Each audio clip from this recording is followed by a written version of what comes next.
Morning, Glory America. Bonjour, hi, Canada. Hugh Hewitt inside the California studios of the Hugh Hewitt Show. If you were expecting an eye patch this morning, you're disappointed if you're watching on YouTube or Rumble. I got to the good doctor's surgery yesterday and was told that the nurse who had told me it was my eyelid biopsy that needed to be sliced and diced, I found out it's my eyebrow biopsy. So you can't even see it on this thing, which is great. So I'm fine and a little bit. The other couple of slices and dice. It's my dermatological weight loss program. Every 4 months, I have them cut off a quarter pound or so, and I lose weight over the years. Don't be an Irish Catholic lifeguard in the 70s. That's my advice to everyone. That was before sunscreen and zinc oxide only worked on the nose. So I'm back. I'm fine. We had a great time at the Nixon Library last night with Bret Baier, author of To Rescue a Republican, of course, Fox News anchor. I looked out at the sea of, I think we had close to 500 people there, and I said, oh my gosh, Brett's going to be here all night signing books. So I kept it to a crisp 45 minutes of interview and questions, and he's magnificent. It's a magnificent book. Enjoyed talking with him. But a little bit of sleep, but I want to begin by wishing my friend Dennis Prager well. I did not know until I got home last night that Dennis had announced on his radio show, because I had been over at the dermatologist and then taken a little bit of a rest before going late with Brett, that he has COVID. I did tell you yesterday my daughter and 3 grandkids have COVID.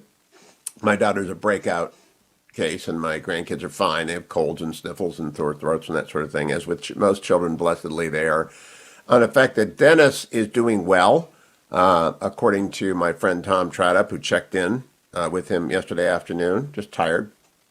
He made his announcement on his show yesterday. It's been mischaracterized in a lot of places, so I just want to play it for you.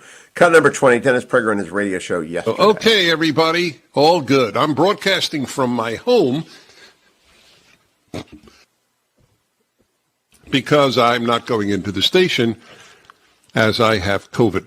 I was tested positive last week, and I have been steadily improving. At no point was I in danger of hospitalization. I have received monoclonal antibodies. That's Regeneron. I have, of course, for years, a year and a half, not years, been taking hydroxychloroquine from the beginning with zinc. I've taken Z-Pak, the erythromycin, as the Zelenko protocol would have it. I have taken ivermectin. I have done what a person should do if one is not going to get vaccinated. It is infinitely preferable to have natural immunity than vaccine immunity. And that is what I hoped for the entire time. Hence, I so engaged with strangers, constantly hugging them, taking photos with them, knowing that I was making myself very susceptible to getting COVID, which is indeed, as bizarre as it sounded, what I wanted, in the hope that I would achieve natural immunity and be taken care of by therapeutics. That is exactly what has happened. It should have happened to the great majority of Americans. The number of deaths in this country owing to COVID is a scandal, which one day will be clear to Americans. The opposition to therapeutics on the part of the CDC is owing to the corruption of the belief in the value of vaccine and only vaccine. Whether it is because of all the money that goes into the CDC from the pharmaceutical companies, or a simple unquestioning faith in vaccines, or both, only God knows. I am very, very happy that Dennis feels better. He was out hula hooping yesterday afternoon. Got a video of that from Susan. He's surrounded by empty Cheeto bags, so I know his appetite is fine. And Dennis is an old and dear friend of 30 years. You know somebody's a friend when you're invited to their roast. So I got to roast Dennis. I look forward to the next time we do that. We do that every 10 years for Dennis, whether he wants us to or not. But he's doing wonderfully well, and that is good news. His statement has been mischaracterized everywhere, and so I let you hear it for yourself. Dennis and I had a disagreement about this. We've talked about it often. I'm double vaccinated with a booster. I urge everyone to get a vaccine, not because Colin Powell is a case study in the danger of breakout infections or the danger of the disease. As the Washington Post reports this morning, Colin Powell had been treated for a cancer that severely impairs the immune system, lowering the coronavirus vaccine effectiveness. Because of my daughter's experience, she has a head cold and coughs a little bit, but she's able to take care of her family while her husband is away on military duty. And she is, as all moms do, pushing on with a mild COVID case, not a severe COVID case. I believe in the efficacy of the vaccine and the booster. Dennis believed in the efficacy of therapeutics. I believe mine is the better argument. But Dennis, God provide that he be fine, and he is acting like he's going to be fine. And our argument will continue on forever about whether vaccines are preferable to waiting upon the therapeutics and then getting natural immunity. But he's been very responsible in being alert to and ready to respond and going into quarantine as soon as he develops symptoms. I want people to understand that. I was with Dennis probably 2 weeks ago, and he was being very, very responsible. Dennis is a great, great American. In fact, the one thing he'd want you to do is contribute to my Alliance Defending Freedom banner at the top of HughHewitt.com. Not really. It would be a wonderful thing as a show of support. All of you went to DennisPrager.com and contributed to his Alliance Defending Freedom banner today, as opposed to mine. Because Dennis and I are always a little bit competitive about these things. We always think our audiences are preferable to each other. Now, I have more affiliates, but at certain times of the day, he has more listeners because my signal is compromised in the morning in some areas, and his signal is not. And we both beat Gallagher completely into the ground on almost everything. But Dennis and I have been going at this for 30 years, and there's just a lot of funny Hugh and Dennis stories. But I am glad that he is feeling better. He is fatigued, and he is recovering. Do listen to his show today. Call him up, give him a thumbs up. But he won't dare stay. And if you support me and you support what I've been working on for all these years, truth, candor, clarity before agreement. I gave him that, by the way. He should pay me a royalty on that clarity before agreement. Go over to DennisPrager.com and contribute to one of his favorite causes, Alliance Defending Freedom. As I said, Colin Powell in the Washington Post revealed when I announced it yesterday on the show, I was unaware that he had been immunocompromised, and that's a key part of the story. Not the whole story, but part of the story. The other rundown, very, very quickly in the 3 minutes before, stripped naked, beaten, forced to shout Viva Fidel inside Cuba's crackdown on dissent. It's been 100 days since Cubans marched for their freedom, and the tales of repression and torture inside of Cuba's smaller but no less lethal gulag are in the Washington Post today. Please keep them in your prayers. China's magnesium shortage threatens global car industry. Wonderful. Japan Economic Security Minister warns on chip industry survival in that country, according to the Financial Times, as was the last story on the magnesium. Japan is aware that China is moving to take control completely of computer chips, and therefore they've got to step up. Brussels, because bureaucrats got a bureaucrat, are vowing to punish Poland for challenging the supremacy of European Union law. In an effort to again persuade no one to take it seriously, the bureaucrats of Brussels are doing whatever they can to drive yet another member state out as they drove out Britain. The FDA is nearing approval for mixing and matching COVID-19 booster shots, they're dangerously close to common sense at this point. In an article in the Wall Street Journal this morning, Felicia Schwartz reports, it doesn't really matter. Take Moderna or Pfizer. That's what the FDA is going to say, something I probably would have said like 6 months ago, but then again, the FDA moves on bureaucrat time. Very nice story on the First Lady this morning. Jill Biden paid a surprise visit to the woman who helped her regain faith in God. I've tweeted that out. I'd like you to read it. North Korea, however, fired the first ballistic missile of recent memory off its East Coast Tuesday. It's its fifth weapons test in recent weeks, the first ballistic missile test.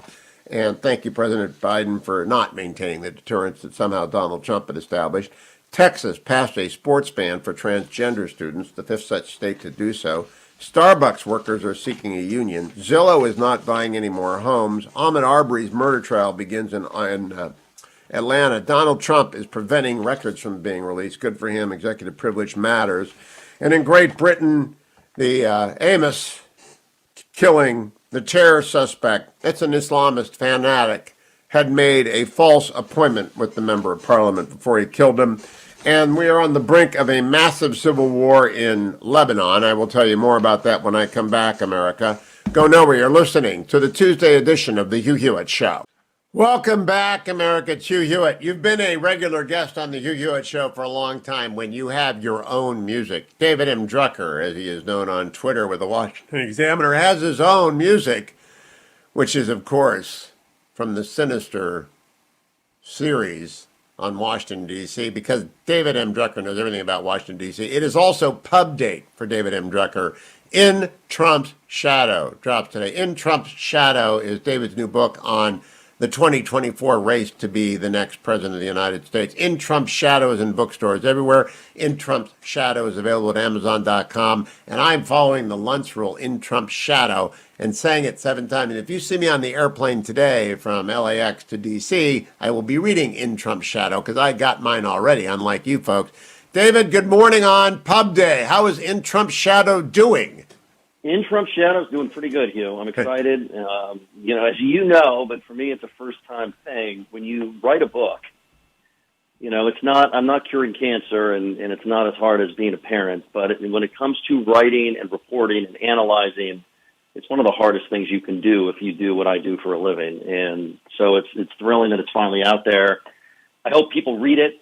What I tried to do, and you and I have talked about this, there are plenty of books about what happened during the Trump years, and I think they're great. I'm trying to talk about the impact he has had on the Republican Party and what it means for 2024, really what it means for the future of the party and the country, even beyond 2024, because I really believe that after reporting the book, the Trump presidency, whether or not Trump ever runs again, even if, and this is not happening, obviously, but even if Republicans had decided to throw Trump himself overboard, his impact from an agenda and policy perspective was generational. And I think what you're going to see in 24 are most Republicans running for president in one way or another telling Republican voters that they are going to continue Trump's legacy and, in a sense, be the next Trump, but maybe without quite being the next Trump. David Drucker, I am going to moderate a debate of would-be senators in Ohio on Sunday night, the 6 Republicans who are running for United States Senate to replace Rob Portman.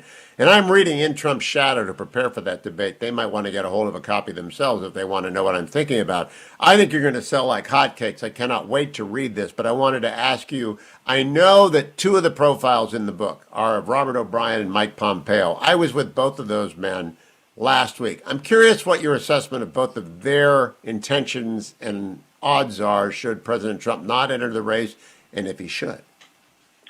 Well, it's very interesting. Let me start with Mike Pompeo, the former Secretary of State, because I spent so much time researching him and reporting on it. He wants to run for president. And in fact, in a podcast interview a couple of weeks ago, and it's a companion to my book, so it's also aptly titled In Trump's Shadow, I asked Secretary Pompeo, I know you're not going to tell me if you're running or not today. I'm not that crazy. But I said, if Trump decides to run a third time, does that automatically mean you will not? And he would not say, as some have said, that automatically means he would not. He said, look, if you're going to run for president, you need to believe that you have something unique and critical to offer the country at a time in history. He is planning to run, and everything he is doing is about planning to run. Robert O'Brien, who I profiled less but did mention, is a very interesting figure because he comes from the traditional wing of the party, but he fit in very well with Trump in the White House and was his most successful national security advisor from the perspective of doing the job and not getting crosswise with the commander-in-chief. Could be a very interesting dark horse candidate as a member of the Church of Jesus Christ of Latter-day Saints. He's a Mormon. He comes from the West. There are pockets of Mormon voters in Arizona, Nevada, Idaho, other states where in a multi-candidate primary, he might be able to do some damage. He's also interested in running. I classify him as less interested in Pompeo. I will tell you, I just played Ron and Casey DeSantis at an appearance yesterday where Casey DeSantis discussed her fight against breast cancer. I have not yet read In Trump's Shadow. It's the airplane book for today. I assume there's a lot on Governor DeSantis. There is not a lot, but there is a reason. It wasn't purposeful. When I started out reporting In Trump's Shadow, what struck me and what initiated the book was that there were a group of Republicans planning for 2024 since almost the day Trump took office in 2017. Usually you wait for the re-elect. The incumbent wins, the incumbent loses of your party, and then everybody's free to do whatever they want for themselves. Well, a lot of people started planning for 2024 very early. Ron DeSantis was not one of those people. In fact, his rise is really precipitated by his winning the election for governor in Florida in 2018, long after some of the candidates I was profiling had started working on their 2024 presidential campaign. And so I mentioned DeSantis early in the book, but for the reason I have laid out, he didn't fit the initial parameters for reporting. And in fact, by the time he was really rising as a major contender, I was getting toward a filing date for the book that had already been extended, and there was just no way to include him in a proper way. Well, this is not our book interview. We will do that. The classic two-segment podcast, 2 segments on the radio podcast interview, if not this week, next with David M. Drucker. As I prepare for the Republican senatorial debate in Ohio, there's no better book to do so with than In Trump's Shadow. You'll see me reading it on the plane today if I see you in the airport. David M. Drucker on Twitter. Go over to Amazon, get the book that's going to make every political reporter read it. In Trump's Shadow. He, of course, sat down with former President Trump. We'll tell you about that when we do our book interview. Thank you, David. I'll be back. Hour number 3 of the Hugh Hewitt Show. Straight ahead. Morning, glory, America. Bonjour. Hi, Canada. Hugh Hewitt. Not in the Beltway today. I'm in California, so it's early. I'm flying back to the Beltway later today, having spent last evening with Bret Baier talking about his new book, To Rescue the Republic. I'm joined now by another Beltway denizen, Michael Shear, is White House correspondent for the New York Times. Good morning, Michael. How are you? Doing very well. Thank you, Hugh. Last night, Bret received a couple of questions about the president's health, which, of course, he did not respond to because it would be speculative. But he did point to an exchange between Jen Psaki and Brian Karim from Friday, which I want to play for you. Perhaps you were there. Cut number 6. He will. How soon? Do you know? Don't have an update for you, but will soon. But before the end of the year? I promise you, Kelly asks about this all the time. Yeah. She's keeping us on our toes. Thank you. So she throws Kelly O'Donnell under the bus for asking about the president's health daily, and Brian Karim gets, don't worry, we'll get back to you. What do you know about this? I actually wasn't even aware that the president hadn't done the annual health release thing. Yeah, what I know about it is just what I've, experienced in the briefing room for the past, being there on and off for the past 7 or 8 months, which is that, we in the press corps have continued to ask, when is it going to happen? And Psaki has continued to say repeatedly, it will happen. He is going to have, the sort of regular presidential checkup that all presidents have. And it hasn't happened yet. And, what to sort of make of it is sort of unclear. I mean, I think, one of the things that I believe as a reporter, and as a reporter who's covered the White House for almost, 11 plus years, is that I think it's important for presidents, all presidents, to be transparent about their health, about what is going right and wrong with their health, because frankly, they're the ultimate servant to the American people. And the American people deserve to know if there are issues, what those issues are, and what the president is doing to take care of them. And so, as a reporter, I think Kelly O'Donnell is doing exactly what she should be doing, which is to regularly ask. Others of us have done the same, and I think we'll keep doing it. So what is the standard practice? You've been covering the White House for a long time, and I know that there's an occasional health story. There's sometimes a huge story, as when President Trump got COVID and had to go to Walter Reed, or when I was in the White House counsel's office when President Reagan had colon surgery. That's a big story that no one can miss. What's the standard operating procedure for a president? Well, so you're right. There are the acute events that we cover, and presidents are. I mean, I don't know if there are any that have ever hidden those kinds of acute events because they're pretty obvious. The standard is an annual checkup that a president has once a year, in which they go to Walter Reed Medical Center, which is run by the military and is the sort of hospital where presidents get checked up.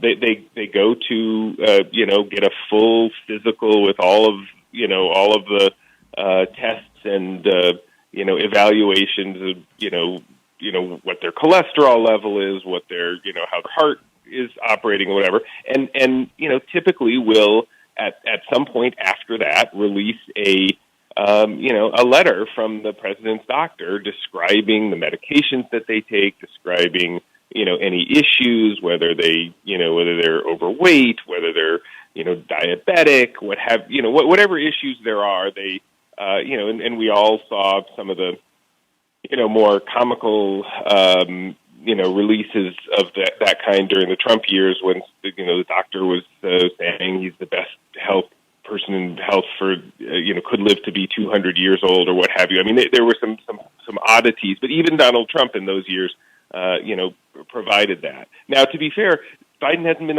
in an office a full year yet. So, I mean, I don't know that you can sort of say he's hiding it. It's just it hasn't happened yet. I just don't know when the standard practice is. Apparently, there isn't a standard practice. I don't remember thinking, oh, it happens every mid-March or something. I mean, I think that's a very personal thing. We all sort of have our physicals scheduled at different times, and so I think if I don't remember there being a specific time of the year that it always. Yeah, I always do it on my birthday. It's always in February, and so I wonder if he has. Okay, that's what I was curious about that. Now I want to go to a Jen Psaki Whopper yesterday, and were you in the press room yesterday? Yes, I was. And let me play. I want. Do you know what I'm going to guess?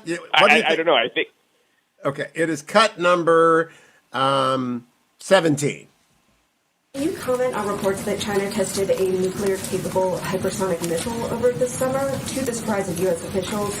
Are these accurate, and do these raise concerns about China's nuclear capabilities?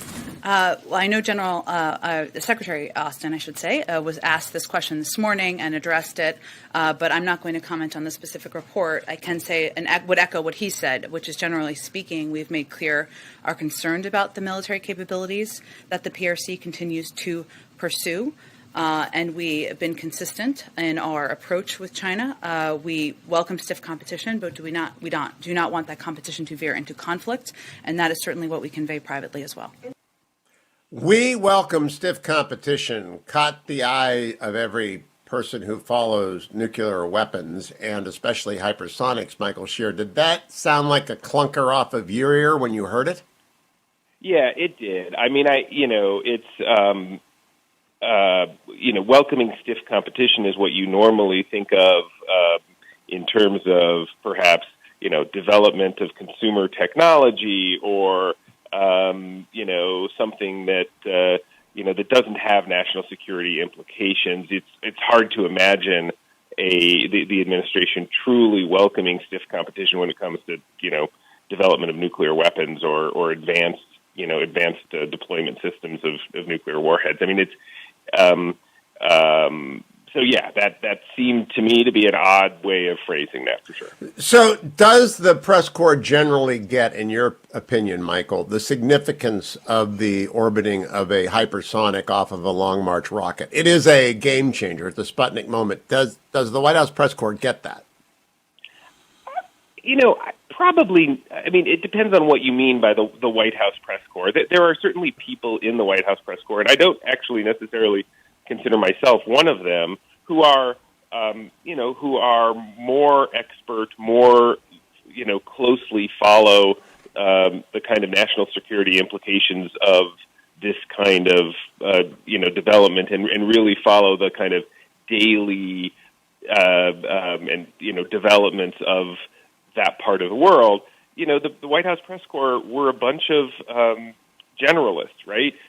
Some of us know more, in my case, for example, about immigration, right? I wrote a book about immigration. Other people might know, more about congressional legislation or gun policy or whatever. And so I think that sometimes when these kinds of things come up in the briefings, I think we all try to keep abreast of what's going on in the world, but we're not going to catch at that moment everything. I think what you hope I work at a news organization, for example, that has a broad range of people who have really dived deep into all different subjects, and so you hope that by the end of the day, the people who who might kind of understand more deeply the significance of that kind of thing have sort of noticed it, and that the paper as a whole, the organization as a whole, doesn't miss the significance. Now, when Sputnik went up,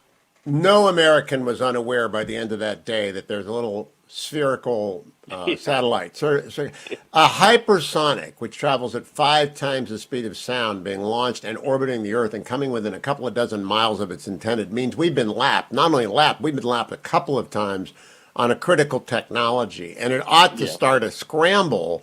It ought to evoke something from the White House other than Secretary Austin said this, and we welcome a stiff competition.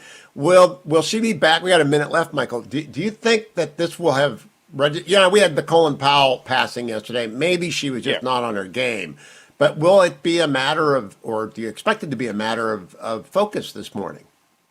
Maybe. I mean, sometimes it takes a little time for this kind of thing to sink in, as you say, both at the White House, but also among reporters. Sometimes it takes a little bit of, understanding of what something really means before we kind of get it. So maybe it'll come back today and play a more prominent role. Michael Shear, I hope so. I'll have Senator Cotton on at the bottom of the hour to talk with him about it on the House. Maybe the Democrats would actually add some Columbia-class spending into the 1.5 trillion minimum that they're about to blow with none on defense. We'll see. Michael Shear, the New York Times, always a pleasure. Follow him on Twitter at Shear M.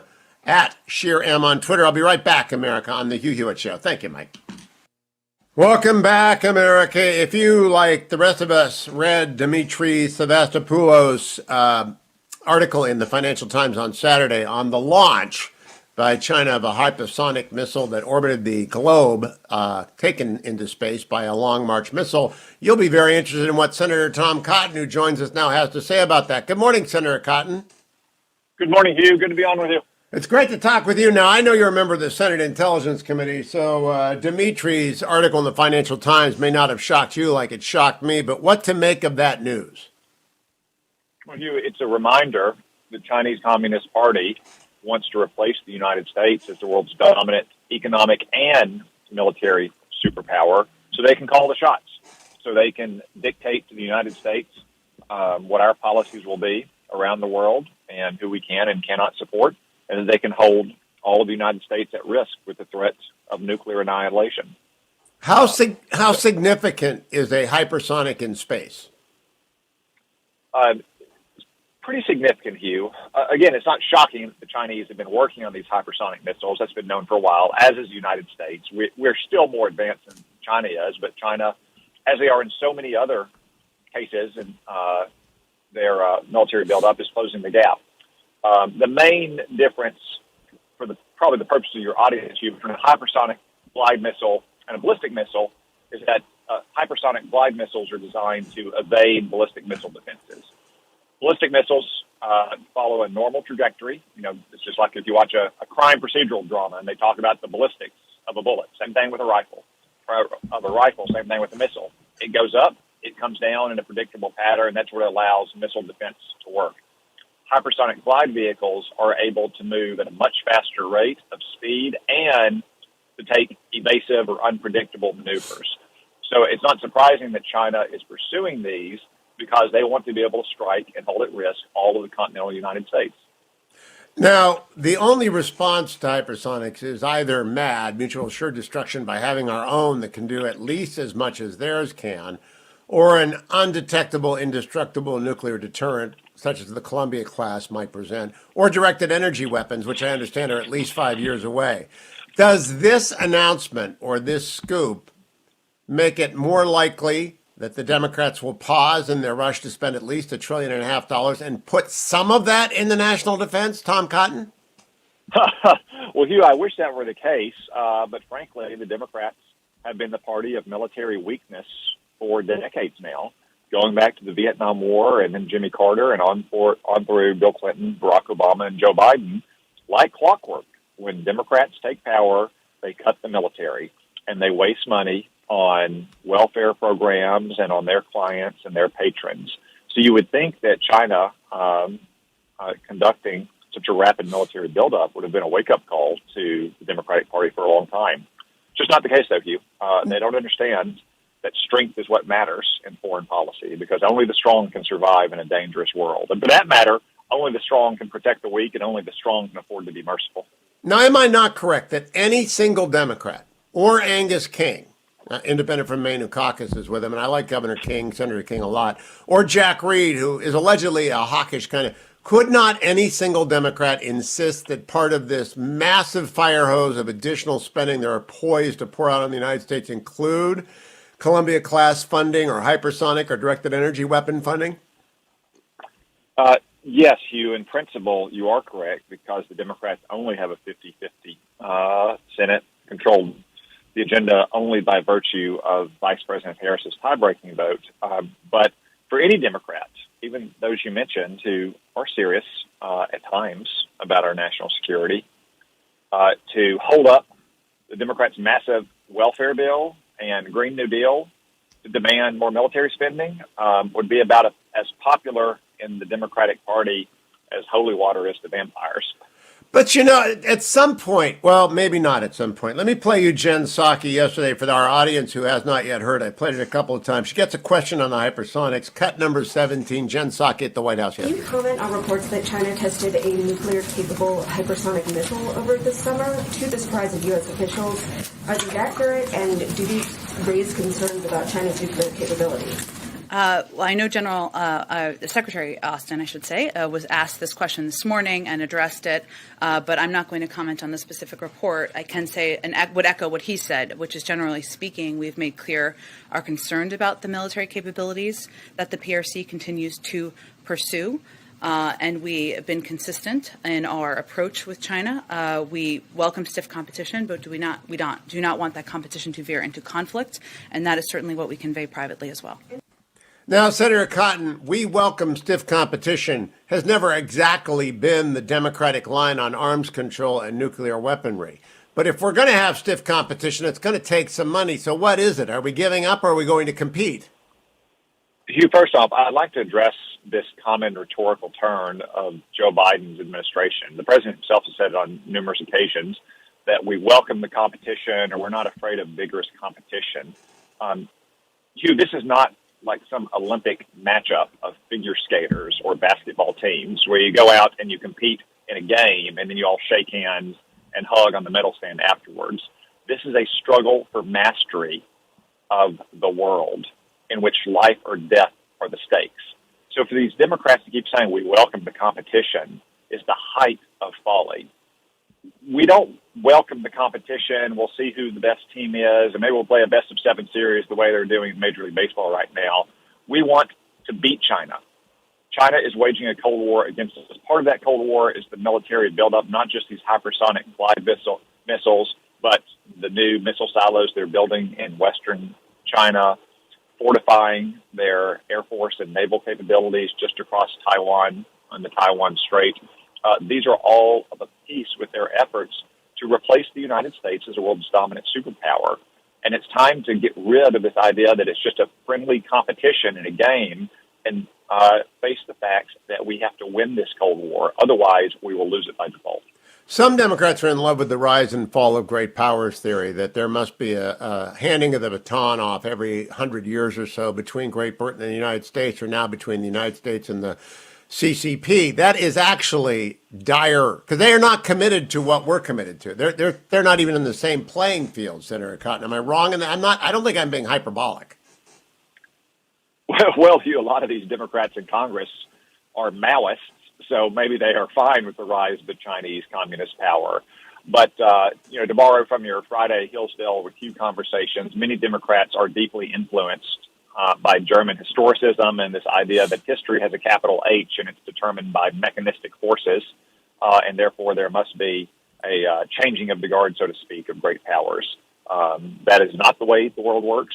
It is influenced and directed by human choices here and in China and elsewhere in the world, and that decline is a choice. And if America declines and China replaces it, it won't be because there were some kind of mechanistic, deterministic forces dictating that. It will be because leaders in the United States made the wrong choices over a number of years.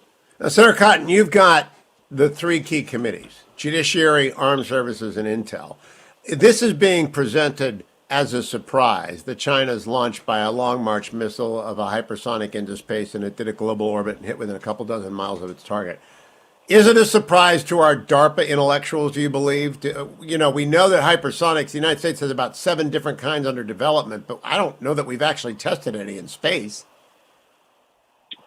Hugh, I wouldn't say that it's a shocking surprise. We invest a lot of money in determining the military capabilities of our adversaries. Consistently in the Cold War with Soviet Russia, that was the intelligence that was best, was assessing military capabilities. We're much weaker at assessing the intentions of foreign leaders, in part because they keep those intentions very closely held. Nor is it, I wouldn't say what some people call this a Sputnik moment. The thing that was shocking about the Sputnik moment is it demonstrated a capability that the United States did not then have. That's not the case, as you point out, with hypersonic glide vehicles. We are also rapidly trying to build up that capability, and we're still doing a better job of it than any country in the world. But it is, again, a reminder that China is not simply building defensive weapons to protect itself, to peacefully integrate into the world. They want to dominate the world order and replace the United States as the world superpower, and we cannot allow that to happen. There was an article by Ross Douthat in the Sunday New York Times, Senator Cotton, that James Bond's newest movie, the fifth in the Daniel Craig turn at 007, or not 007, depending on how one reads the movie, left one with the impression that China didn't exist. There is no mention of China, not in any of the 5 Bond movies made by Daniel Craig, except with Shanghai as a backdrop and another fleeting backdrop shot. As opposed to the original Bond franchise was built on Russian being a menace, the Soviets being a menace. Do you think that's purposeful on Hollywood's part, just like the NBA silence on Hollywood is purposeful? No question, Hugh. Hollywood is filled with shameful communist bootlickers who are desperate to have access to Chinese movie theaters. And therefore, you never see movies with Chinese bad guys, unlike, as you said, during the Cold War with Soviet Russia. And it's not just Hollywood, Hugh. Think about it. Except for Fox, since they spun off their movie studio, every major news channel in America is owned by or affiliated with a movie studio. ABC and Disney, NBC and Universal, CBS and Paramount, CNN and Warner.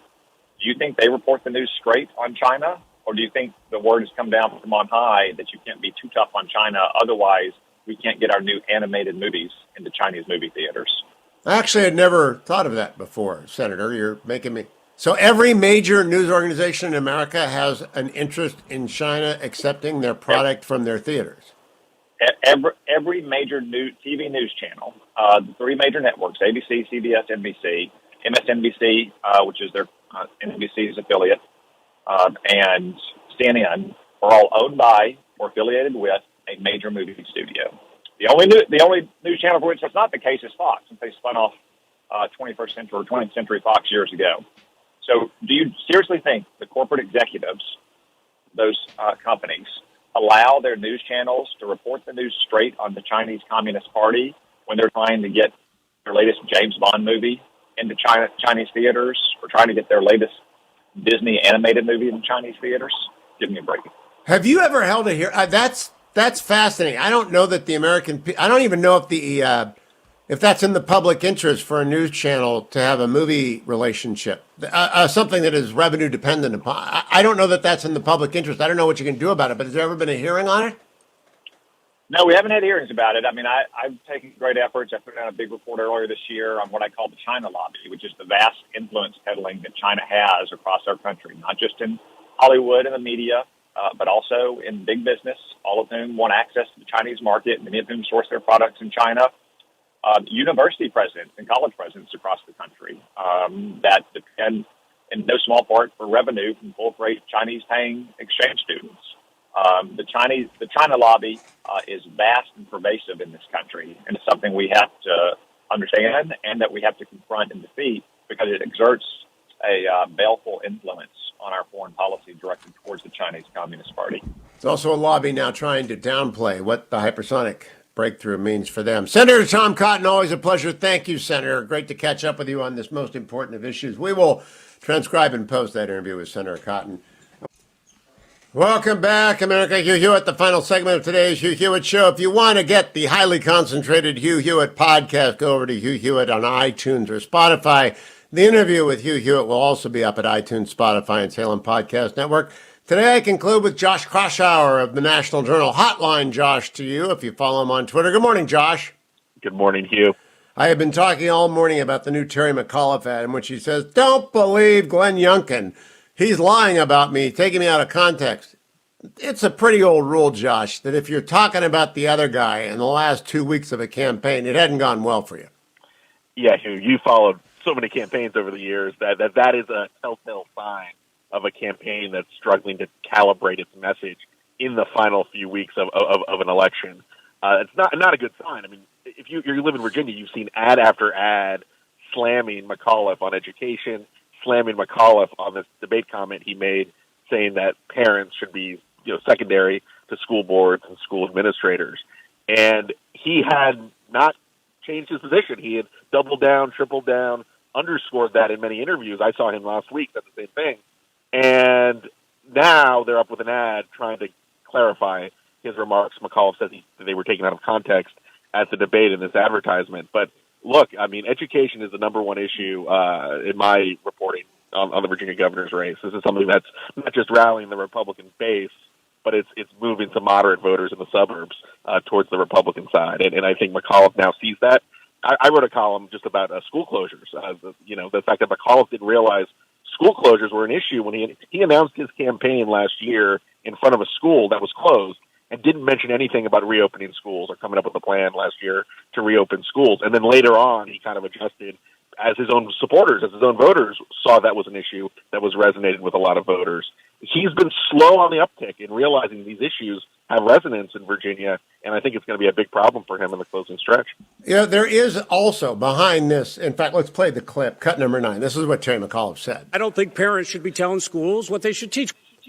Now, that's just the icing on a cake of a year of closure and now incoherence in COVID policy, Josh Kraushaar. I don't know if you know, but even within single districts, policies vary from school to school about exposure, time off, when do you begin counting, and children are being held out of school sometimes for 3 and 4 weeks, and they haven't even been sick. They've just had an exposure to someone who's sick, and it's a repeat of last year's nightmare. And Ralph Northam's doing nothing about this.